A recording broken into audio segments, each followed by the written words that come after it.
California has been under fire for more than a decade, and the criticism is well earned. Sky-high unemployment, crushing cost of living, a crime wave paired with an out-of-control homelessness crisis, major corporations fleeing the state and taking thousands of jobs with them, reckless fiscal mismanagement driving debt ever higher, and blatant political corruption before, during, and after the catastrophic wildfires that left Democratic rule in shambles. Now, Governor Gavin Newsom is staring down his second recall election as fed-up voters revolt. And he's not the only target. Democrats across the state are facing a backlash from residents who have simply had enough. Who is Gavin Newsom? How did he get started in politics? Why is he so divisive? How has he failed in being a leader? Is he corrupt? Hello, I'm Colin Heaton, former history professor, Army and Marine Corps veteran, and welcome to this episode of Forgotten History.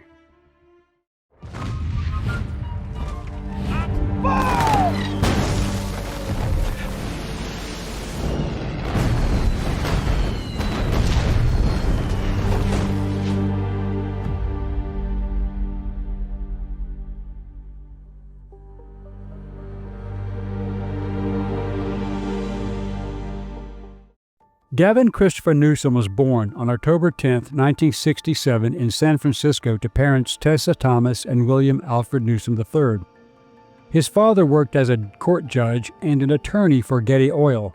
Newsom's maternal great-grandfather, Scotsman Thomas Addis, was a prominent scientist in nephrology and a professor of medicine at Stanford University. Newsom himself suffers from dyslexia and throughout his education relied upon audiobooks, informal verbal instructions, and study digest to navigate his learning difficulties. Even now, he prefers to review documents and reports using audio. Newsom was born into the best political connections. Former Democrat Speaker of the House Nancy Pelosi, who married Paul Pelosi, is his aunt by marriage. Paul's brother, Ron Pelosi, was married to Gavin Newsom's aunt Barbara Newsom Colin. They were deeply tied to the family of former California Governor Pat Brown, who was in office from 1959 to 1967, and his son, Jerry Brown, who later became governor from 1975 to 1983 and again in 2011 to 2019. He is also the second cousin of musician Joanna Newsom, who is an actress, singer, songwriter, and multi-instrumentalist. The Getty Oil dynasty and heirs to J. Paul Getty's fortune were extremely close to the Newsoms. Gordon Getty, in particular, acted as a benefactor to Gavin Newsom and his father, Bill Newsom, who was a state judge and longtime lawyer to the Getty family. This collective created a powerful and almost unaccountable Democrat royal family who lived by their own rules. The Gettys invested in Gavin Newsom's early businesses, such as the Plump Jack Wine and Hospitality Ventures. Without the Gettys, none of this would have ever occurred. The Pelosi-Brown connections tapped into the Democratic fundraising networks, which brought endorsements and credibility to Newsom's political ambitions. But how has that worked out? Newsom has held office since 1996, when San Francisco Mayor Willie Brown appointed him to the city's Parking and Traffic Commission. He is a lifelong politician, and his net worth is about $30 million. So let's take a hard look at Gavin Newsom's track record as both mayor of San Francisco and as governor. As historian Victor Davis Hanson puts it, quote, "This is the California governor who believes he is entitled to the presidency of the United States, but he's just another privileged San Francisco Bay Area elite who inherited a California paradise and turned it into a purgatory." End quote. Newsom's career reads like a political disaster novel. In 2001, as San Francisco's rising star, he married Kimberly Guilfoyle, a former prosecutor and legal analyst for MSNBC, CNN, and Court TV, who later became a prominent Fox News personality. Despite his smooth climb into office, Newsom has been dogged by scandal. While serving as San Francisco mayor, he carried on an affair in late 2005 with Ruby Rippey Gibney, then known as Ruby Rippey Tork, the secretary of one of his own appointees. At that time, Ruby was married to Alex Tork, Newsom's campaign manager and close friend. When the affair came to light, Tork immediately resigned, and Newsom was forced to face the press, admitting he had hurt people close to him and announcing he would seek retreatment for alcohol abuse. The scandal ultimately ended his marriage, and his divorce from Guilfoyle was finalized in 2006. In starting a tradition of avoiding solving problems, Newsom fled for a vacation to Hawaii when the tanker Costco Busan oil spill occurred at 8:30 a.m. local time on November 7, 2007, between San Francisco and Oakland, California, in which 53,569 U.S. gallons of IFO 380 or heavy fuel oil, sometimes referred to as bunker fuel, spilled into San Francisco Bay. The ship was operated by Fleet Management Limited, which struck Delta Tower of the San Francisco-Oakland Bay Bridge in thick fog. This opened up a gash in her hull, subsequently releasing the fuel into the bay, creating a massive environmental disaster concentrated along San Francisco's waterfront, the Embarcadero. The fumes were so strong that many parts of the bay shore were temporarily shut down and evacuated. It was only after this that Gavin Newsom left for Hawaii. It wasn't his problem. That burden fell upon former Mayor Willie Brown and then Governor Arnold Schwarzenegger, who had to step in and provide the leadership. Newsom's financial fortune soared when he became governor in 2019, succeeding Jerry Brown.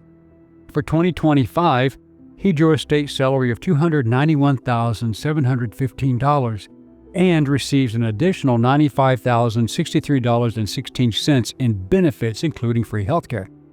But does that income match his lifestyle?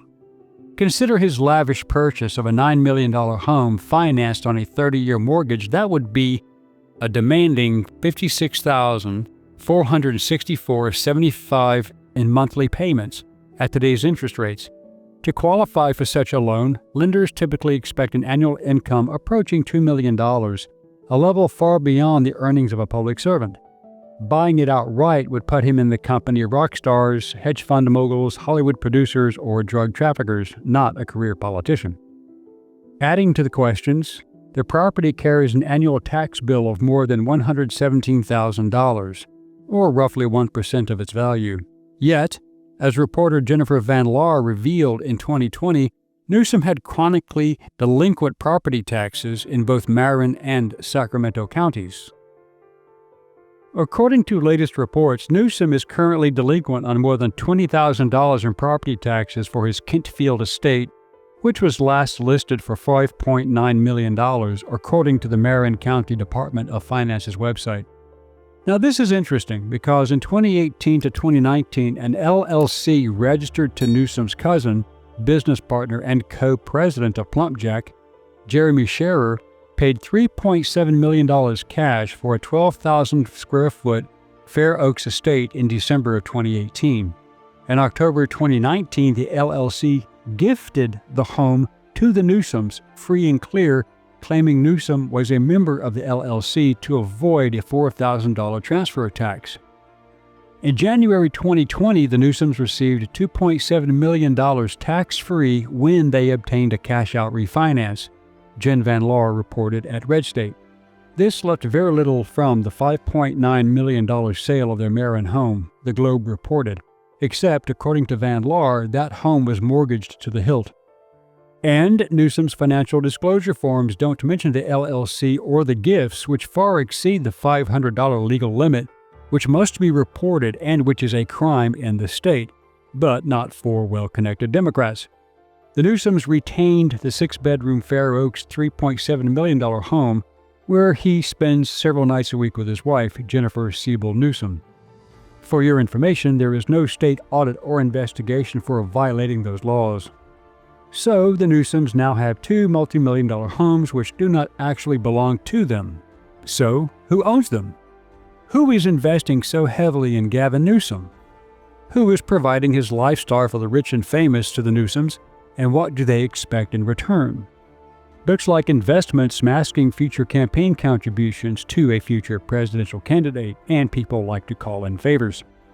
As governor, he approved spending $1 billion of California taxpayer funds on masks from a Chinese company, BYD, during COVID, rather than use the American manufacturer who had a better product at the same price, if not lower, hence that financial connection.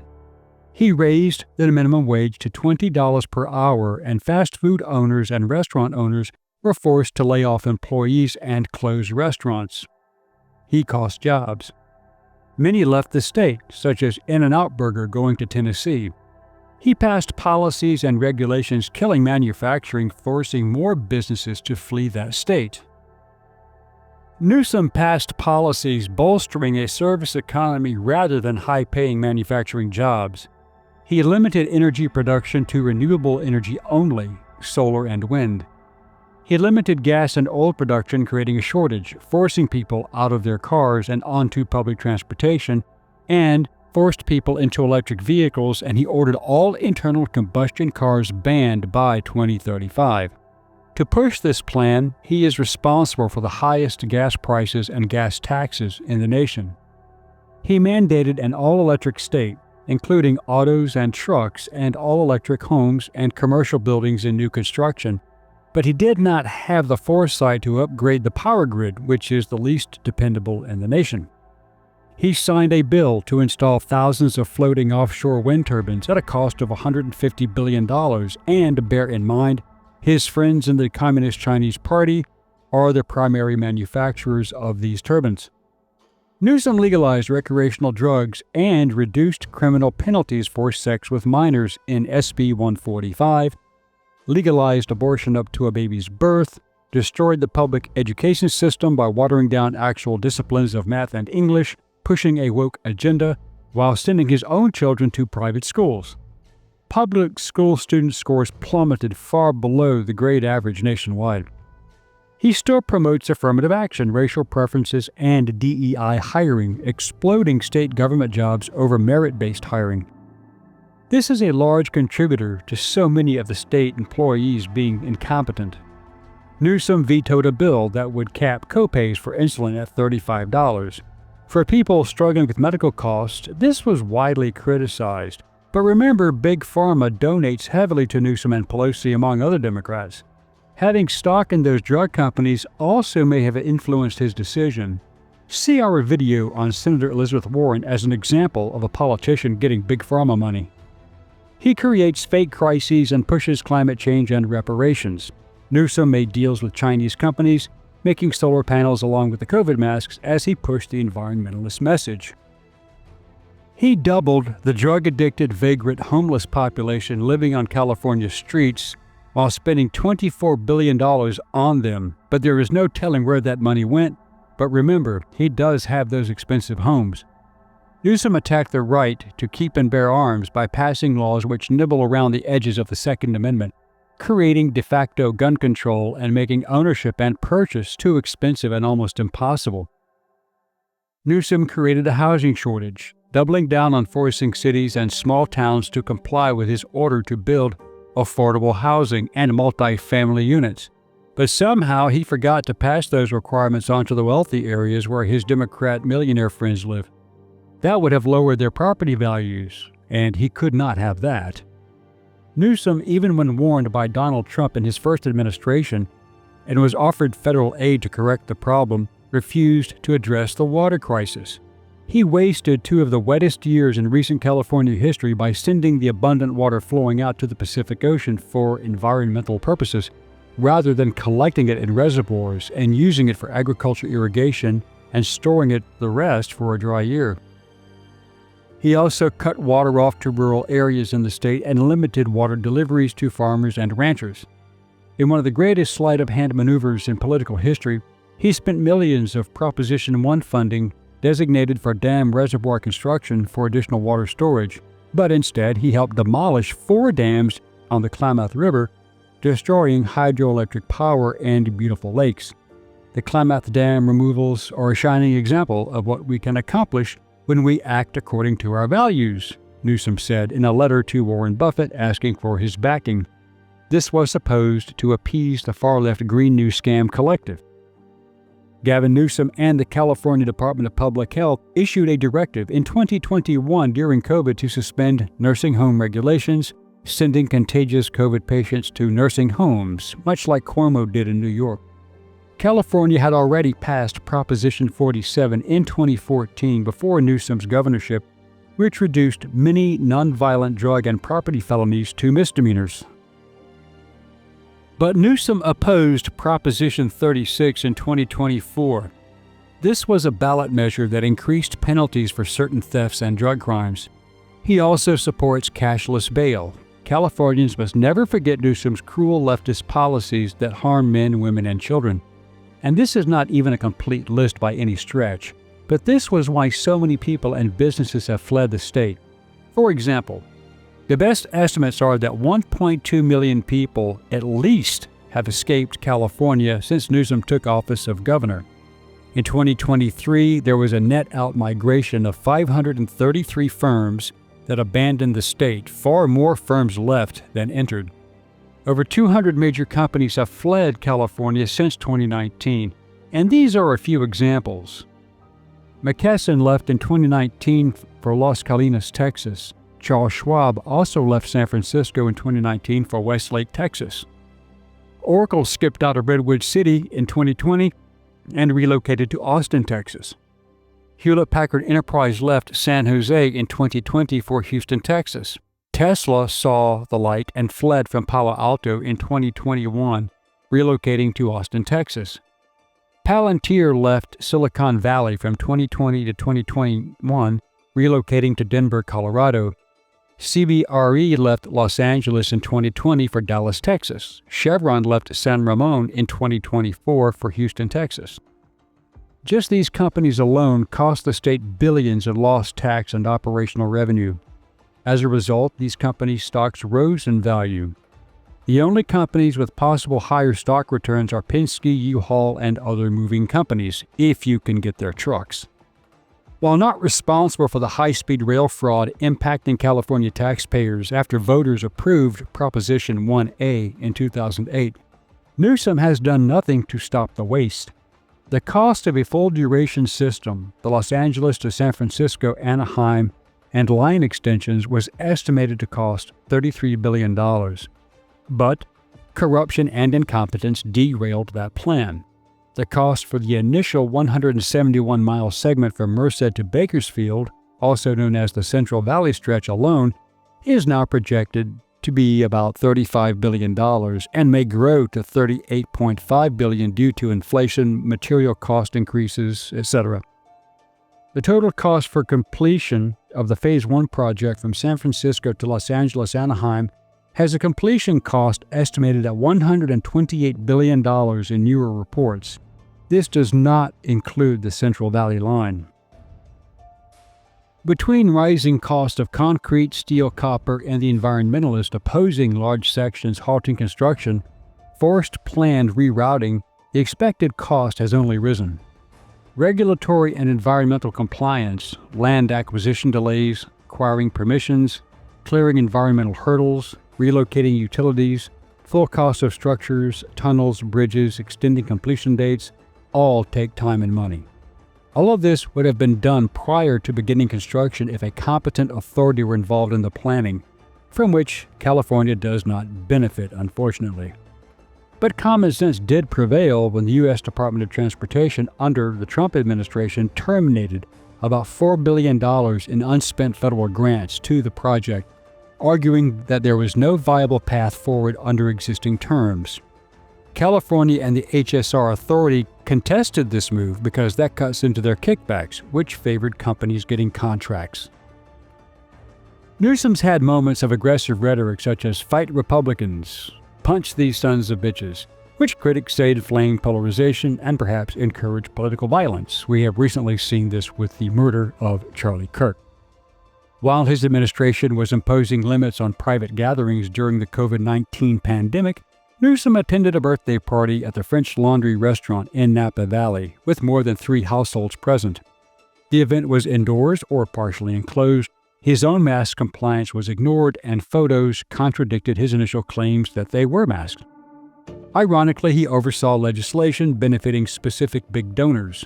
For example, AB 1228, the minimum wage for fast food workers, included an exemption for bakery cafes owned by Greg Flynn, the owner of 24 Panera Bread locations who donated heavily to his campaign.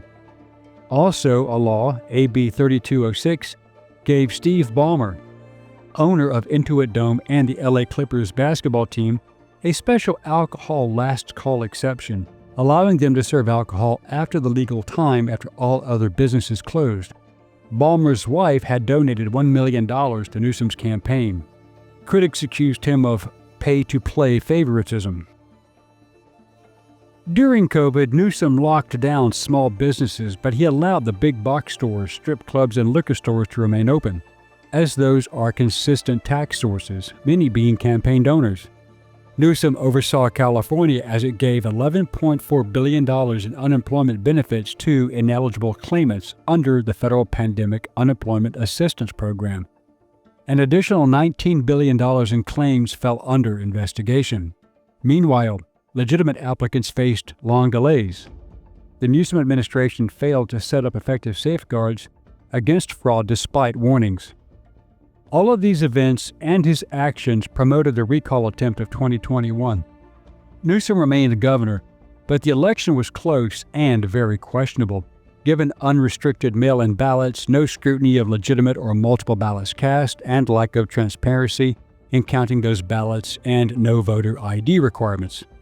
Regarding the Palisades fire, Newsom oversold the state's readiness or did not push hard enough on preventive measures.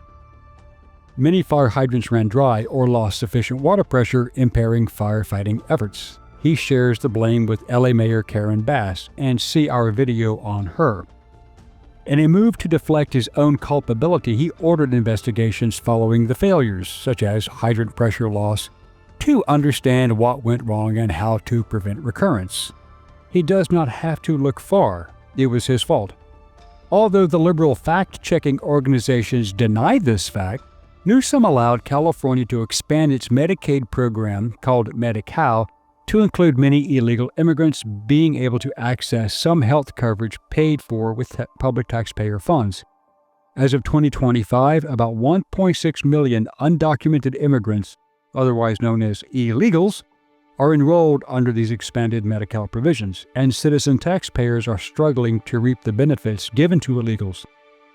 Due to the outcry, Newsom proposed damage control, freezing new enrollment in free Medi-Cal for all undocumented adults over 19 years of age starting January 1, 2026.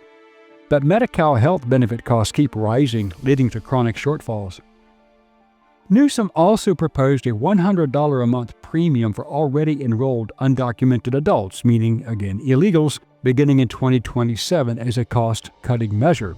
Probably never occurred to him just get rid of the illegals or stop giving them benefits. But then again, California Democrats expect illegals at some point in time to become Democrat voters. The Department of Homeland Security is investigating California's program called CAPI, the Cash Assistance Program for Immigrants, to see if illegals improperly received Supplemental Security Income, or SSI, or other federal benefits. Thousands of illegals in California were given Social Security cards through the Biden administration in violation of federal law. Then in 2022, Newsom claimed that the state budget had a $97.5 billion surplus. That projection was based on the assumptions that revenues from capital gains, income taxes, and corporate taxes, etc. would continue growing. He was severely wrong. In fact, the state faces a gap between revenue and spending of $20 billion. So I guess Newsom forgot about all those high-tech and high-taxed companies that fled the state, taking their money with them. So in true socialist fashion, Newsom's administration tapped reserves, borrowed from special funds, pension funds, delayed payments, and other non-recurring revenue sources, which are not sustainable long-term solutions. So, is Gavin Newsom a viable candidate for higher political office, such as the presidency? We'll let you decide. Thank you for watching this episode of Forgotten History. If you liked what you saw, please click like, share, and subscribe. And if you would like to assist with the ever-increasing cost of production, please consider becoming a channel member and joining our Patreon page.